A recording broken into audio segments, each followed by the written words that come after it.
there are cases, in fact, the classic book in the early years of psychical research was called Phantasms of the Living, in which living individuals seem to manifest apparitions of themselves that would be seen sometimes by multiple persons in other distant locations. Yes, that's right. Phantasms of the living. In one case of this kind, this individual that I was working with was dealing with her mother, who she felt was in her and affecting her, and she couldn't get rid of that.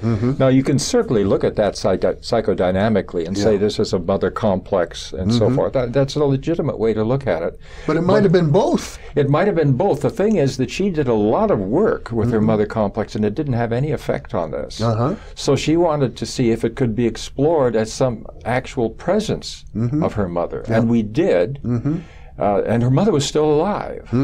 Now, the interesting thing is that when she had a breakthrough and freed herself of this influence from her mother, who lived 500 miles away, showed a big change in her attitude and her communications with her daughter. Happened simultaneously with the end of that therapy, which is an interesting thing. Yes, indeed. It has maybe some bearing on how you might judge what was going on there. But that is the sort of thing that I've seen happen.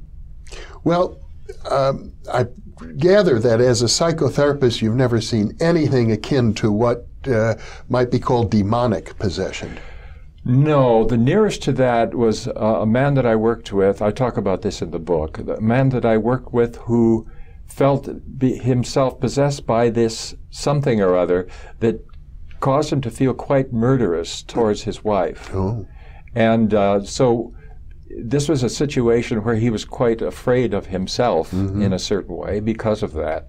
So we set up a project where I and a number of people that he knew, some strong men, went away to a kind of retreat house and worked with this thing.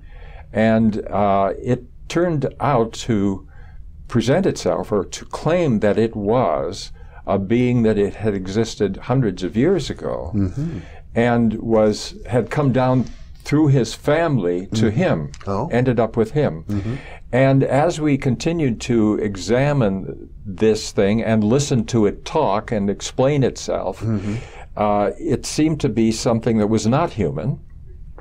It came from another kind of dimension or something like that, and had gotten lost and ended up on Earth and in this particular family tree.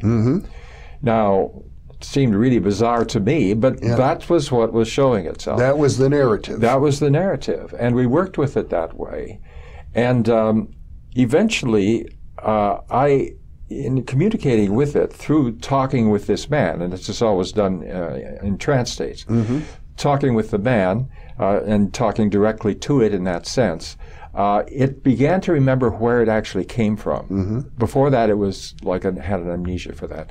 And when it did, it realized, because it tried to present itself as very evil and very bad, when it did, it became much more balanced, not just this evil thing, and it seemed to have a kind of conversion or change, and left. The outcome of the work that I have done with possession has always been to help the entity, person, whoever it is, to leave and go where they should be, rather than here, bothering this person. Now, I know you're familiar with the work of William Baldwin, who developed what he called the spirit releasement therapy. Sometimes known as depossession therapy. I am.